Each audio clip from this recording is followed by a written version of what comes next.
विपक्ष के निशाने पर राहुल गांधी हैं। लंदन में दिए गए उनके बयान ने देश में बवाल मचा दिया है। बीजेपी अड़ी हुई है कि राहुल गांधी को हर हाल में माफी मांगनी पड़ेगी और भारत लौटने के बाद राहुल गांधी डटे हैं कि जवाब संसद में ही देंगे।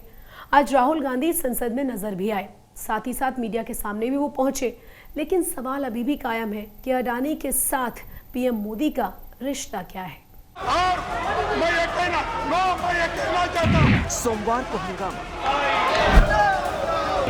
मंगलवार को हंगामा, मुझे सिर्फ ये कहना है कि हमारे साथी स्वीकृत हो। बुधवार को हंगामा, गुरुवार को हंगामा, लेकिन सदन ऑर्डर में आना चाहिए। हंगामा पर हंगामा हुआ, लेकिन चर्चा नहीं हो सकी। संसद ठप है, कामकाज नहीं हो पा रहा है और कारण दो है। विपक्ष अडानी मसले पर जेपीसी जांच की मांग को लेकर अड़ा हुआ है। सड़क से संसद तक एक ही मांग की रट लगाए है और दूसरी ओर सरकार भी एक ही मांग पर टिकी है कि राहुल गांधी माफी मांगे। राहुल संसद में दिखे तो सवाल पूछा गया, कहा मौका मिलेगा तो बोलेंगे। Rahul sir, do you want to say something, sir? Government is demanding for your apology, sir. Yeah, if they allow me to speak in Parliament, then I will say what I think. Okay, sir. Thank you very much, sir. संसद के अंदर से बाहर तक पहले प्रहलाद जोशी बोल रहे हैं, पीयूष गोयल बोल रहे हैं, अनुराग ठाकुर बोल रहे हैं, स्मृति ईरानी बोल रही हैं, किरण रिजिजू बोल रहे हैं। रोज केंद्र सरकार का एक मंत्री बयान दे रहा है और राहुल गांधी से माफी की मांग कर रहा है। पिछले 4 दिनों से केंद्रीय मंत्रियों की ओर से किए जा रहे हमले में ताजा अटैक के मोर्चे पर किरण रिजिजू थे। अगर कांग्रेस पार्टी को राहुल गांधी ने डुबा दिया, बर्बाद कर दिया, तो हमारे लिए ये कोई रुचि का विषय नहीं है। लेकिन अगर वो देश को डुबाने का काम करेगा, देश को नुकसान कराने का काम करेगा, तो इस देश का नागरिक होने के नाते हम चुपचाप नहीं बैठ सकते हैं। रोज उठ के रूलिंग पार्टी के लोग ही गड़बड़ करते हैं। अभी अपोजिशन के उठते नहीं बोलने के लिए, लेकिन सरकार के लोग पहले ही उठते हंगामा, माफी मांगो, माफी मांगो। ये क्या है? खुद इंस्टिगेट कर रही सरकार और दूसरों को डेमोक्रेसी जो बात सुनाती है। माफी मांगने का सवाल ही नहीं। जितना भी एंटी इंडिया फोर्सेस के गैंग मेंबर्स हैं, वो एक लाइन में बात करते हैं। जो श्रीमान राहुल गांधी बोलते हैं वही भाषा भारत के अंदर और भारत के बाहर जितना भी देश के विरोध में काम करते हैं वही भाषा बोलते हैं। सदन के अंदर चालाकी, सदन के बाहर चालाकी, ये चालाकी की सरकार बनते जा रहे हैं। सिर्फ चुनाव के मद्देनजर और खासकर कर्नाटक चुनाव के मद्देनजर ये राहुल गांधी जी को छवि की धूमिल करने के हर संभव प्रयास कर रहे हैं। और विपक्षी दल रोज प्लान बनाते हैं। अलग अलग जगहों पर रोज विपक्षी दलों की मीटिंग होती है और फिर अडानी मसले पर जेपीसी जांच की मांग करने पर सहमति बन जाती है और फिर प्रदर्शन शुरू होता है। संसद के अंदर प्रदर्शन, नारेबाजी और तख्तीबाजी से लेकर विपक्षी सांसद रोज सड़क पर भी उतर रहे हैं। प्रदेश कांग्रेस कार्यकर्ता फिर से राजभवन मार्च करने निकले। बैरिकेडिंग पर धक्का मुक्की से लेकर वाटर कैनन तक का इस्तेमाल हुआ। नोटों की माला पहने दूल्हे की वेशभूषा में आए प्रदर्शनकारी के बैरिकेड लांघने की कोशिश हुई। उधर संसद भवन परिसर में विपक्षी दलों के सांसदों ने मानव श्रृंखला बनाकर जेपीसी जांच की मांग की। क्या ऐसी बात है? मेजॉरिटी उनको है, उनके लोग ज्यादा रहेंगे इसमें, इसके बावजूद भी जेपीसी के लिए क्यों डर रहे हो? कांग्रेस के मनीष तिवारी और टीएमसी के सौगत राय जैसे विपक्षी दलों के सांसदों ने ये भी कोशिश की है कि वित्त विभाग की स्टैंडिंग कमेटी के सामने सेबी चीफ को तलब किया जाए, लेकिन बीजेपी के सांसदों ने इसका विरोध किया है कि मामला सुप्रीम कोर्ट में चल रहा है। सुप्रिया भारद्वाज और मौसमी सिंह के साथ हिमांशु मिश्रा, दिल्ली आज तक। इस वक्त एक बड़ी और अहम खबर भी आपको बता दें। बुलडोजर सिर्फ यूपी में ही नहीं चल रहा, दूर पश्चिम गुजरात में भी भूपेंद्र पटेल सरकार का बुलडोजर गरज रहा है। कोई भी अवैध इमारत हो, अतिक्रमण का मामला हो, सरकार का बुलडोजर बिना समय गवाए उसे जमींदोज कर दे रहा है। यहाँ तक कि गैरकानूनी तरीके से बने धार्मिक स्थलों को भी बख्शा नहीं जा रहा।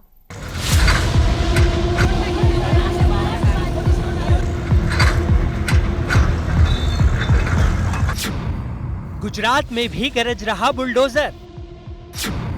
मंदिर मस्जिद को भी नहीं राहत। जमींदोज हो रहे अवैध अतिक्रमण। बुलडोजर सिर्फ यूपी में ही नहीं चल रहा, गुजरात में भी भूपेंद्र पटेल सरकार का बुलडोजर गरज रहा है। कोई भी अवैध इमारत हो या अतिक्रमण का मामला हो, सरकार का बुलडोजर बिना समय गवाए उसे जमींदोज कर रहा है। यहाँ तक कि गैर कानूनी तरीके से बने धार्मिक स्थलों को भी बख्शा नहीं जा रहा। अब इन दो तस्वीरों को ही देख लीजिए। द्वारका में जहाँ गैर कानूनी तरीके से बनी मस्जिद पर बुलडोजर चला, तो वहीं सूरत की एक सोसाइटी में अवैध तरीके से बनाए गए शिव मंदिर को ढहा दिया गया। इसको लेकर कुछ लोग विरोध भी कर रहे हैं, लेकिन प्रशासन की दलील है कि हाईकोर्ट के आदेश पर ही ये कार्रवाई की जा रही है, जो जायज है। यहाँ पे हम 25 साल से रह रहे, जब से सोसाइटी बनी है तब से हम यहाँ पे रह रहे। यहाँ हर जाति का, हर धर्म का सब नागरिक रह रहे हैं और सबकी यही इच्छा है कि यहाँ एक महादेव का मंदिर बनना चाहिए। इसके लिए सबने एक रुपया जोड़ के यहाँ पे मंदिर का काम चालू किया था, लेकिन एसएमसी वालों ने आकर यहाँ धक्का बुक्की की औरतों को और वहाँ से भगा के वहाँ उन्होंने मंदिर गिराया है। अगर ये बीजेपी हिंदू धर्म वाला राष्ट्र है और हिंदू धर्म को आप सपोर्ट करते हैं, तो हमारा मंदिर आपने क्यों तोड़ा है? जहाँ प्रदेश में, ऑस्ट्रेलिया में हिंदू धर्म का वजह से मंदिर बन रहा है, वो लोग वहाँ पे सपोर्ट कर रहे हो और यहाँ हम रहकर हमको ये ऐसा क्यों किया जा रहा है? इसका हमें जवाब चाहिए और हमको ये मंदिर बना के चाहिए। हालांकि द्वारका में तो सरकार का बुलडोजर पिछले कई दिनों से गरज रहा है। यहाँ अवैध निर्माण को ढहाने की मुहिम तेजी से जारी है। द्वारका के नावधरा बंदरगाह पर प्रशासन ने अब तक गैर कानूनी तरीके से बनाए गए 2 धार्मिक स्थल, 24 कमर्शियल, 72 रिहायशी निर्माण ढहा दिए हैं और 2.25 लाख स्क्वायर फीट जगह खाली करवा ली है। जिला प्रशासन की टीम, पुलिस की टीम सुरक्षा के हिसाब से यहाँ संयुक्त हमारी कामगिरी चल रही है। जो भी बांधकाम गैर कायदेसर घोषित किया है जिला प्रशासन ने, उसको आज डिमोलिशन कर रहे हैं। इसमें सुरक्षा के हिसाब से हमारी स्थानिक पुलिस, LCB SOG, हमारे यहाँ के 2 DYSP समीर साडा, हार्दिक प्रजापति, और उसका सिवाय हमारे रेंज साहब ने जो राजकोट रेंज में से जो बंदोबस्त की फाड़मनी की है, SRP की कंपनी, कुल मिला के 800 जितना यहाँ पुलिस का बंदोबस्त है सुरक्षा के हिसाब से, और अभी कामगिरी चालू है। उधर हर्षद बंदरगाह पर भी बुलडोजर कहर ढहा रहा है। यहाँ पिछले 5 दिनों में 273 अवैध निर्माण को ढाया गया है, जिसमें 214 रिहायशी, 55 कमर्शियल और 4 धार्मिक स्थल शामिल हैं।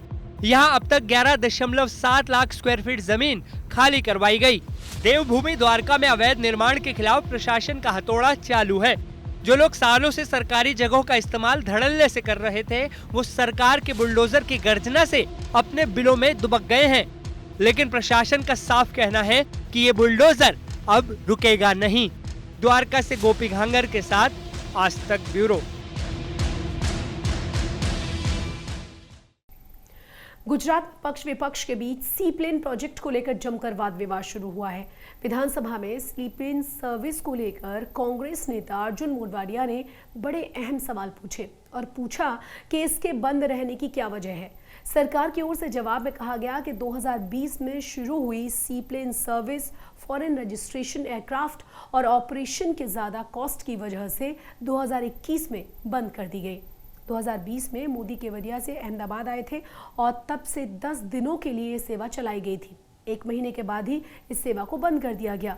सी प्लेन सेवा के लिए 13 करोड़ 15 लाख रुपए की लागत से वोट और एरोड्रम भी बनाया गया था, लेकिन ये सब भी अब ठप पड़ा हुआ है। जनता पार्टी सरकारे मात्र तमाशो करवा ने चूंटणीनी अंदर हेडलाइनो बनाववा माटे अमदावाद साबरमती रिवरफ्रंट थी केवड़िया सुधीनी सी प्लेन उडाडवानी जाहेरात करी अने एमां अत्यार सुधीमां 13 करोड़ करता वधारे रूपियानी खर्च थई चूक्यो छे। 2017 ની ચૂંટણીઓ પહેલા પ્રધાનમંત્રીશ્રીએ આ સી પ્લેન સાબરમતીમાં લઈ આવીને મોટી હેડલાઇન બનાવી। એ પછી 2 વખત આવા તમાશાઓ કર્યા અને 2020 ની અંદર આ સી પ્લેન લોન્ચ કરવાની જાહેરાત થઈ। એ પછી લોન્ચ કરવામાં આવ્યું અને આજે પણ આ સી પ્લેનના કોઈ ઠેકાણા નથી અને રાજ્ય સરકારે આજની પ્રશ્નોત્તરીમાં આ સી પ્લેન ક્યારથી શરૂ થશે એની કોઈ ખાતરી આપી નથી। गृह मंत्री अमित शाह 18 और 19 मार्च को 2 दिनों के गुजरात दौरे पर रहेंगे और इन 2 दिनों में अमित शाह कई अहम राजनीतिक और सामाजिक कार्यक्रमों में हिस्सा लेंगे। 18 मार्च को गांधीनगर से उनके कार्यक्रम की शुरुआत होनी है। उसी दिन शाम को वो महाराजा सयाजीराव विश्वविद्यालय के दीक्षांत समारोह में हिस्सा लेने के लिए वडोदरा पहुंचेंगे। 19 मार्च को अमित शाह जूनागढ़ और सोमनाथ पहुंचेंगे और इसी दिन वो शाम को गांधीनगर लौटेंगे, जहां गुजरात केंद्रीय विश्वविद्यालय के दीक्षांत समारोह में उन्हें शामिल होना है। गुजरात में एक बार फिर से कोरोना के संक्रमण बढ़ रहे हैं। राज्य में पिछले 24 घंटे के भीतर कोरोना के केसों में तेजी के साथ बढ़ोतरी हुई है। 24 घंटों की बात करें तो 90 मरीजों में कोरोना संक्रमण की पुष्टि हो चुकी है। कोरोना संक्रमण के सबसे ज्यादा जो मामले हैं वो है अहमदाबाद से। इसके साथ ही कोरोना संक्रमित मरीजों की संख्या गुजरात में 336 से ज्यादा हो गई है। स्वास्थ्य विभाग कोरोना संक्रमण को लेकर अलर्ट पर है। राज्य में कोरोना के साथ साथ H3N2 वायरस का संक्रमण भी बढ़ रहा है। 2 दिन पहले वडोदरा में एक महिला की मौत हुई थी H3N2 वायरस के संक्रमण की वजह से। मौसम विभाग के पूर्वानुमान के मुताबिक गुजरात का मौसम बिगड़ चुका है। राज्य के कई जगहों पर बेमौसम की आंधी, बारिश, तूफान का असर देखने को मिल रहा है। कई जगहों पर बाढ़ जैसा मंजर नजर आने लगा है। फिलहाल मौसम विभाग ने 19 मार्च तक बारिश की संभावना जताई है। ओले और तेज हवाओं का दौर जारी है। अमरेली के कई गांव तो पानी में डूब गए। बुधवार रात सूरत, जूनागढ़, भावनगर, राजकोट, गिर सोमनाथ, अमरेली और डांग में रुक रुक कर बारिश का दौर जारी रहा। गुजरात में मौसम का ये बिगड़ा मिजाज मुसीबत भी बढ़ा रहा है। जूनागढ़ की मांगरोल तालिका में रात को जोरदार ओले गिरे, जिससे फसलों को काफी नुकसान पहुंचा। इसी तरह भावनगर की महुआ तालुका का हाल बारिश ने बेहाल कर दिया। यहाँ भी फसलों को भारी नुकसान हुआ। सूरत में भी रात भर ओले गिरते रहे। वहीं गिर सोमनाथ में बुधवार को तेज हवाएं चलने से आम की फसल को भारी नुकसान पहुंचा। उधर मौसम विभाग ने किसानों को और डरा दिया है। मौसम विभाग के मुताबिक शनिवार तक तेज हवाओं के साथ बारिश की संभावना है। अहमदाबाद, बनासकांठा, साबरकांठा, पाटन, दाहोद, तापी, नर्मदा, सूरत, भरूच, छोटा उदेपुर, राजकोट, जूनागढ़, अमरेली, सुरेंद्रनगर, द्वारका, पोरबंदर और कच्छ में बारिश हो सकती है। इसी के चलते किसानों को सब्जियां, कृषि उपज और चारे को सुरक्षित स्थान पर शिफ्ट करने के निर्देश दिए गए हैं। गुजरात में रबी की फसल तैयार है और इसकी कटाई भी शुरू हो चुकी है। ऐसे में बारिश, हवा और ओलों का ट्रिपल अटैक किसानों की खून पसीने की मेहनत को चौपट कर सकता है। फसलों के सही भाव न मिलने से किसान पहले ही टूट चुका है। ऊपर से कुदरत की इस बेमौसम मार ने किसानों की कमर तोड़ दी है। अमरेली से हिरन रविया, डांग से रौनक जानी और सूरत से संजय सिंह राठौड़ के साथ आज तक ब्यूरो। गुजरात के जूनागढ़ में शेरों का पूरा कुनबा रिहायशी इलाकों में घूमता हुआ नजर आया। शेरों के झुंड ने यहां 2 गायों को भी अपना शिकार बना डाला। दरअसल गिर के जंगलों में शेर कई संकटों से घिर गए हैं। शिकार की कमी, इंसानी दखलंदाजी की वजह से इनके अस्तित्व पर अब खतरा मंडराने लगा है।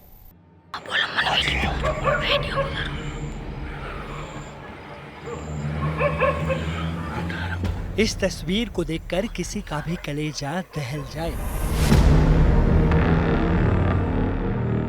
एक साथ शेरों का पूरा कुनबा जब किसी शहर के रिहायशी इलाके में आ जाए तो यहाँ के बाशिंदों का क्या हाल होगा समझा जा सकता है। कुछ वयस्क शेर थे तो ज्यादातर की उम्र कम थी। जूनागढ़ के तलाला में स्थित एक सोसाइटी में शेरों का पूरा झुंड घुसाया था। शेर एक साथ इस जगह पर इतने इत्मीनान से घूम रहे थे कि आप उनकी गिनती भी कर सकते हैं। 1-2 नहीं, गिनती में पूरे 9 शेर यहाँ मौजूद थे। कुछ वयस्क शेर थे तो ज्यादातर की उम्र कम थी।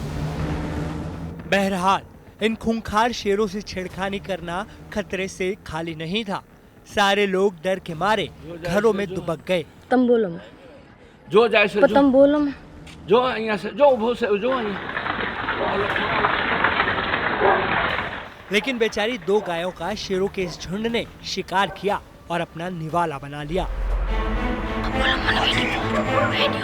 जानकारी के मुताबिक जूनागढ़ की घारेश्वर सोसाइटी के इलाके में बुधवार गुरुवार के दरमियान रात भोजन की तलाश में 9 शेर एक साथ घुस आए। लोगों ने शेरों के इलाके में घूमने का वीडियो बनाया जो अब वायरल हो गया है। दरअसल पूरी दुनिया में अफ्रीका के अलावा भारत के गुजरात राज्य में ही शेर पाए जाते हैं। गिर के जंगल सदियों से शेरों के प्राकृतिक अभयारण्य रहे हैं, लेकिन गिर के जंगलों में शेर कई संकटों से घिर गए हैं। कठिन हालात की वजह से जान भी गंवा रहे हैं। गुजरात विधानसभा में हाल में दी जानकारी के मुताबिक गिर नेशनल पार्क में पिछले 2 सालों में 240 शेरों की मौत हो गई। इनमें से 26 शेरों की मौत अप्राकृतिक कारणों से हुई, जबकि बाकी की मौत प्राकृतिक कारणों से। 2022 में जहां 116 शेरों की मौत हुई, तो वहीं 2021 में 124 शेरों की जान गई थी। इनमें से 53 नर, 59 मादा और 128 शावक शेर थे। ये मौत गिर नेशनल पार्क में शेरों की आबादी का लगभग 36% है। सरकार के लिए ये बेहद चिंताजनक आंकड़ा है। सवाल यही उठ रहा है कि आखिर इतनी बड़ी संख्या में शेरों की मौत कैसे हो गई। इन मौतों में करीब 10% मौत ही शेरों की आपसी लड़ाई और भूख के मारे हुई। वहीं कई शेरों की मौत ट्रेन से टकराकर, कुएं में गिरने से, करंट लगने से या शिकार के कारण हो जाती है। अगर शेरों के संरक्षण के गंभीर उपाय नहीं किए गए तो एक दिन गिर के जंगल शायद इन शेरों से खाली हो